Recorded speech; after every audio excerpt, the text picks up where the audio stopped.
شروع اللہ کا نام لے کر جو بڑا مہربان نہایت رحم والا ہے۔ اے ایمان والو، اپنے معاہدوں کو پورا کرو۔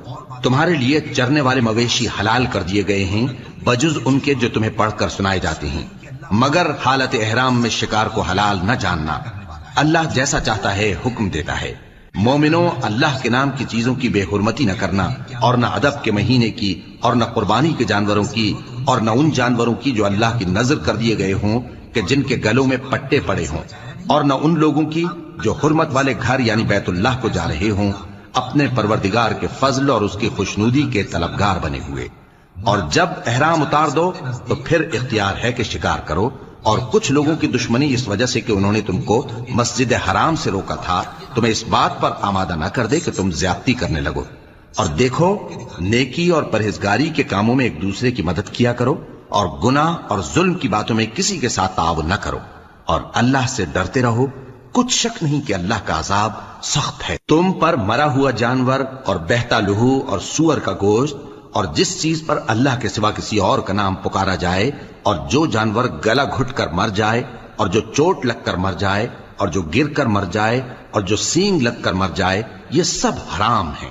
اور وہ جانور بھی جس کو درندے پھاڑ کھائیں، مگر جس کو تم مرنے سے پہلے ذبح کر لو، اور وہ جانور بھی جو غیر اللہ کے آستانے پر ذبح کیا جائے، اور یہ بھی کہ پانسوں سے قسمت معلوم کرو، یہ سب گناہ کے کام ہیں۔ آج کافر تمہارے دین سے نا امید ہو گئے ہیں تو ان سے مت ڈرو اور مجھی سے ڈرتے رہو۔ آج میں نے تمہارے لیے تمہارا دین کامل کر دیا ہے اور اپنی نعمتیں تم پر پوری کر دی، اور تمہارے لیے اسلام کو بطور دین پسند کر لیا۔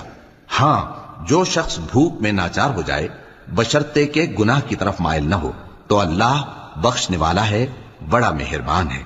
اے نبی، تم سے پوچھتے ہیں کہ کون کون سی چیزیں ان کے لیے حلال ہیں۔ ان سے کہہ دو کہ سب پاکیزہ چیزیں تم کو حلال ہیں، اور وہ شکار بھی حلال ہے جو تمہارے لیے ان شکاری جانوروں نے پکڑا ہو جن کو تم نے سدھا رکھا ہو، اور جس طریق سے اللہ نے تمہیں شکار کرنا سکھایا ہے اس طریق سے تم نے ان کو سکھایا ہو۔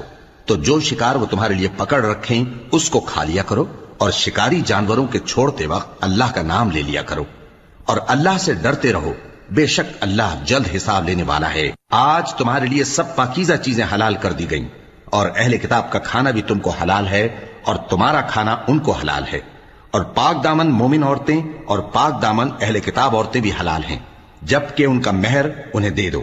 اور نکاح سے عفت قائم رکھنی مقصود ہو، نہ کہ کھلی بدکاری کرنی اور نہ چھپی دوستی کرنی۔ اور جو شخص ایمان کا منکر ہوا اس کے عمل ضائع ہو گئے، اور وہ آخرت میں نقصان پانے والوں میں ہوگا۔